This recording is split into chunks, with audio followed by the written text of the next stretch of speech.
Assalamualaikum warahmatullahi wabarakatuh. Alhamdulillah, kita jumpa lagi dalam dua siri terakhir menjelang berakhirnya Ramadan pada hari ini. Tajuk hari ini bertajuk Islam mudah, jangan dipermudah-mudah. Ini isu yang selalu berbangkit melihat kepada masyarakat. Menjadi Muslim adalah satu perkara yang mudah. Berasaskan lafaz syahadah, seseorang boleh menjadi Muslim. Manifestasi dari syahadah terbina dengan ibadah, mematuhi syariah untuk menjadi manusia berakhlak dan berdisiplin.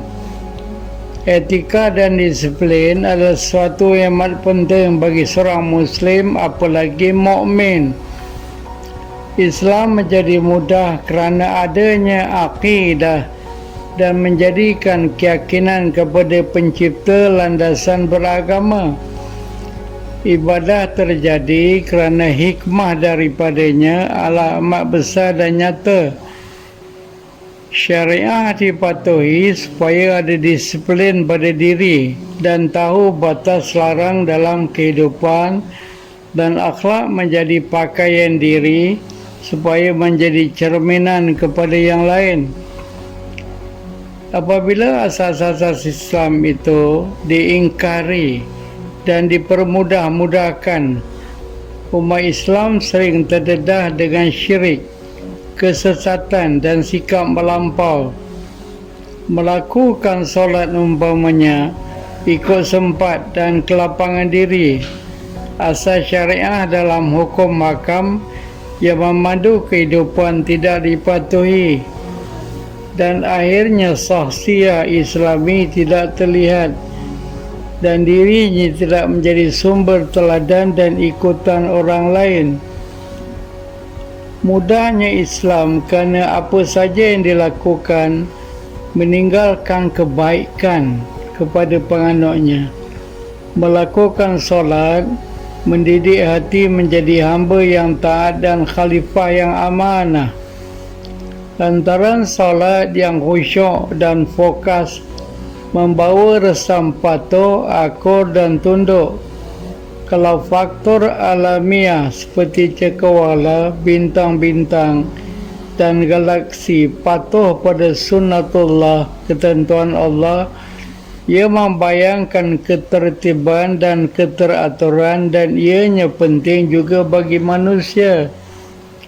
Melakukan siam atau berpuasa umpamanya mendidik hati dan diri mengenai pentingnya ketahanan diri dibina, di samping keinsafan yang membawa kita menghargai golongan miskin dan tidak berada, dan membangun kualiti manusiawi yang tidak saja memikirkan kesejahteraan diri tetapi juga memikirkan kesejahteraan orang lain.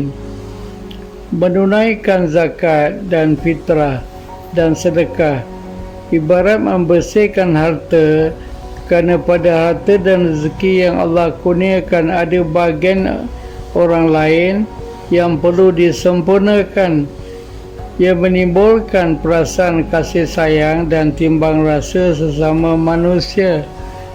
Apabila rukun haji disempurnakan bagi yang mampu, ia melambangkan tekad tinggi manusia untuk kembali kepada Allah di samping membina jiwa alamiah, dengan memahami bahawa Islam adalah agama rahmah alamiah.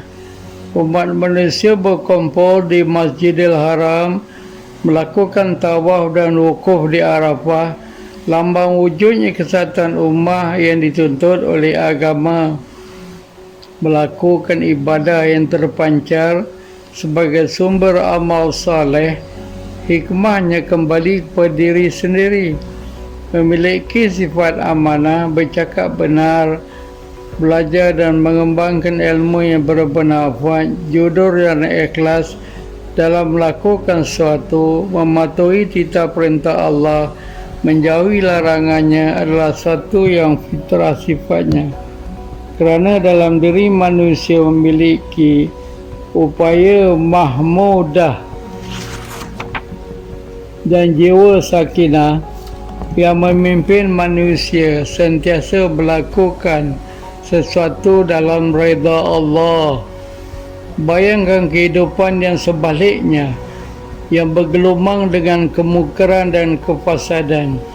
Jiwa tidak tenteram, hati tidak telus dan tulus. Nafsu-nafsi sering mengheret manusia menjadi lupa dan lalai.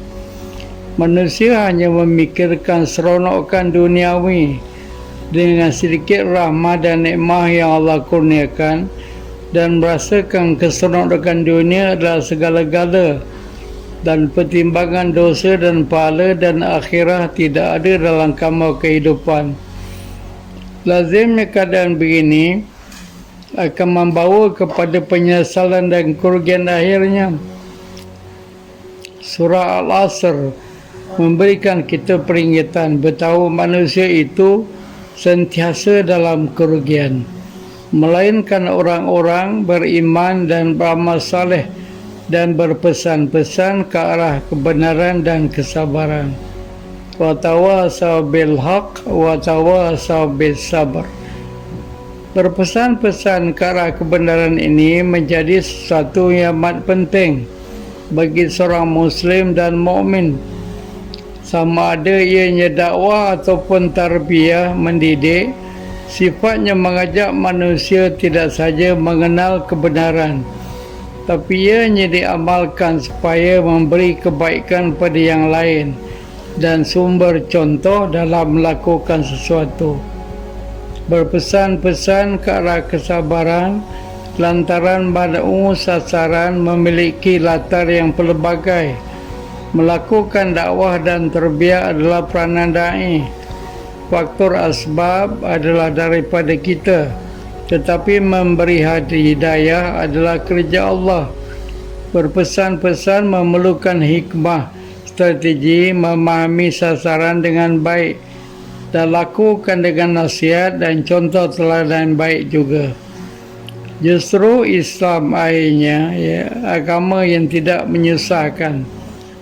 Menjadi seorang Muslim dan mukmin terbaik menjadikan kita manusia yang tenang dan damai, dan menampilkan kesejahteraan dalam hidup.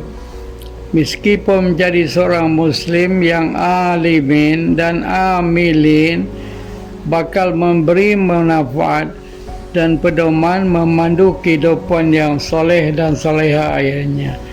InsyaAllah kita bertemu sekali lagi dalam tazkirah ringkas beberapa hari akan datang, InsyaAllah, sebelum kita menyambut Idul Fitri. Terima kasih. Assalamualaikum warahmatullahi wabarakatuh.